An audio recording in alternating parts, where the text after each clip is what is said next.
This tragedy has both movie fans and movie theater management all across the country talking. So how safe are you when you go to the movies? News Channel 15's Alyssa Ivinson asked that question today. What's the answer?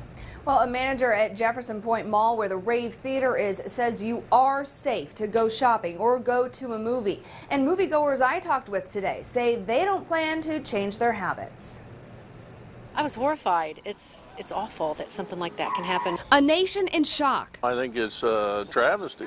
After a gunman opens fire in a Colorado theater at the midnight premiere of The Dark Knight Rises. My kids were at a midnight showing in Columbia City. But the tragedy not stopping people from going to the movies in Fort Wayne. You can't go around being afraid all the time. It's one guy. It doesn't mean that everyone's like that. So, I mean, it's not gonna, I'm not worried. I think the likelihood of something like that happening is pretty remote. The shooting does have management at Jefferson Point, where the Rave Theater is, on notice. We certainly take a closer look and just make sure that all of our I's are dotted and T's are crossed, and just to assure that we are on top of our game, and we are. Marketing manager Katrina Newman calls the mall's security, quote, buttoned down. Contracted security officers roam the whole property. State police officers monitor the area outside the movie theater, and the Rave hires sheriff's officers for security inside.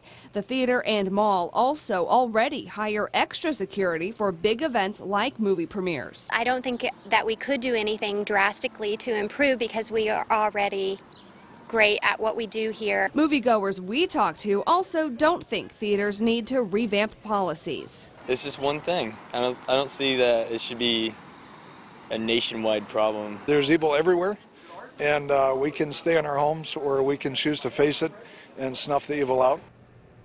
Rave did not cancel any of the 19 showings of the new Batman movie today. We also tried to talk to some other theaters. All of those calls were forwarded to corporate, and we did not get any return calls back. Live in News Control, Alyssa Ivinson at News Channel 15.